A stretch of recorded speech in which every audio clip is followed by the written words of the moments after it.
Bhutan is a Himalayan country sandwiched between China and India. It is a constitutional democratic kingdom. The king and his family are very much a part of the traditional culture in this Buddhist nation. Druk air brought us safely between the mountains to the valley and town of Paro. Our 2-week tour began at the Sunday morning market. The variety of fresh vegetables and fruit was amazing. Also on offer was freshly butchered yak meat as well as pork. These girls have found a local treat while Kathleen and Ellen check out the hand-carved bowls. Then we were on our way to a special ceremony with Karchung, our wonderful guide. Karchung's newly built house was to be blessed by his local lama and the monks. Prayers and music filled the rooms, followed by energetic dancing.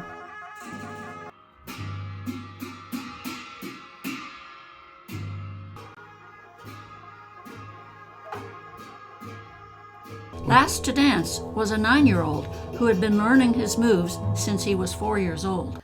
Thanks to the women of Karchung's family, we ate a delicious Bhutanese meal. A short flight took us to a mountaintop landing in eastern Bhutan, the focus of this remarkable tour. A spontaneous stop along the roadside, something interesting going on. These women were harvesting worms for a special ceremony. The Dzong administration building seemed more like a palace with traditional paintings and architecture. We were delighted to find a group of local men rehearsing a dance for a festival. While outside, the melodies of this instrument accompanied the women who were practicing folk dance. Another impromptu stop on the roadside. Men were building a stupa, and the women were making tatas of red clay. The center hole would then hold a prayer, and they would be placed around the new stupa. The town of Trashigang is a market center for this whole area. People set up shops along the streets or at the bus center. You will see fresh greens or potatoes and chilies, always chilies. The colorful traditional architecture is always on display in the towns and villages. We followed a clanging noise down a narrow street to find a local blacksmith at work.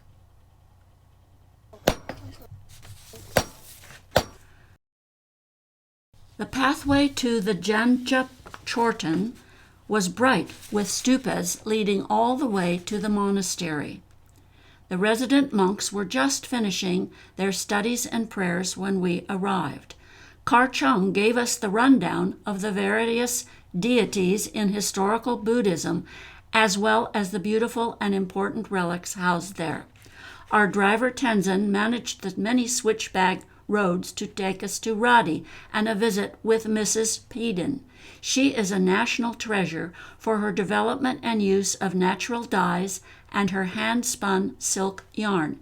Seated at her backstrap loom, she weaves the yarns into local traditional patterns.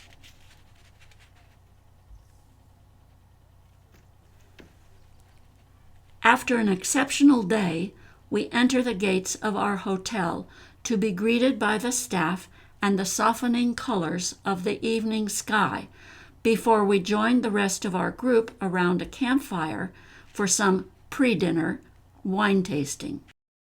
Bright morning sunlight, and away we go.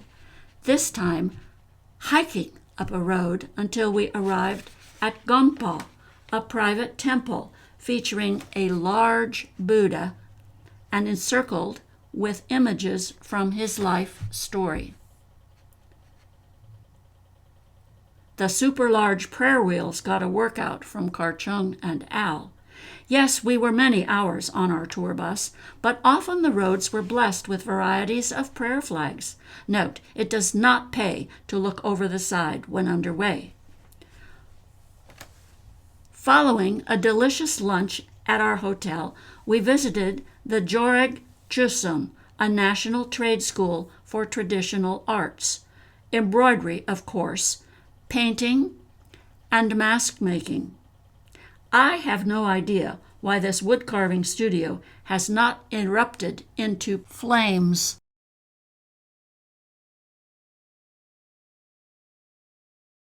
There was very little vehicle traffic on the roads, but plenty of cattle, sometimes horses, and once we had to ford a small stream. Destination: the Mongar Dzong for their Teshu. This festival draws thousands of people for 3 days of dancing and ceremonies. The dance of the animal has been chosen by UNESCO as the most beautiful one in the world. Women also participate with traditional folk dances. Then the clowns appear, and they are sent up into the audience to collect small fees for the ceremonies. Happy birthday to Nicole, celebrated in fine style with cake and a candlelight dinner. It was over the river and through the rice paddies to the town of Koma, home of the master weavers of Bhutan. We were served lunch, then shown incredible textiles woven with silk and cotton. Some of these pieces take 8 months for the weaver to complete. Of course, the women showed off their products with hopes that there were buyers in our group, and there were. Backstrap looms are set up in the lofts to capture best light, and here is where the threads and the magic fingers go to work to create these absolutely magnificent pieces. Both old and new parts of Koma village are built along traditional lines, the painted wood window frames and doorways in particular. Curiosity from the youngsters, who are happy to play with their little toys and a bucket of water. Our road continued upward until we reached a hilltop where a majestic statue of the Guru Rinpoche was enshrined. This guru is the legendary saint who spread Buddhism throughout Bhutan. The statue is surrounded with natural beauty and some amazing prayer wheels. The temple below the statue is a breathtaking array of altars where paintings, carvings, and small Buddha figures totally compete for space.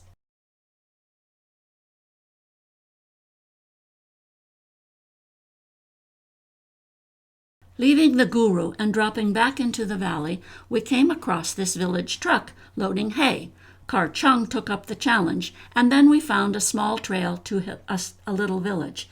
Typical of this area, the villagers were doing their own construction. They were making their own buckets, or boiling up mash to make ara, the local moonshine. It's hard to say who was looking at who the most. We hiked from the village across this pathway and up through rice terraces to join the road and our transport. Next stop, would you believe, another monastery.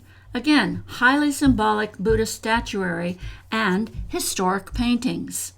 While Kar Chung and Tenzig said their prayers, we joined the monks at a dance rehearsal out in the courtyard.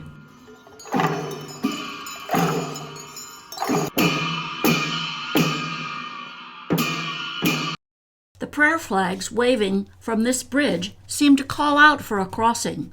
Or maybe we just needed a happy break from all of our driving, so we continued on foot. The mountain poinsettias were at their best. So were the waterfalls.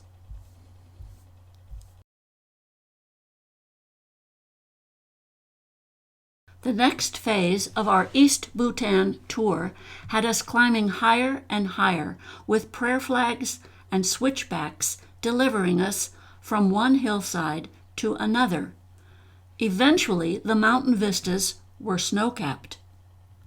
We arrived at Trumshinglaw Pass at elevation 12,260 feet. The monument there housed offerings and tatas to the gods.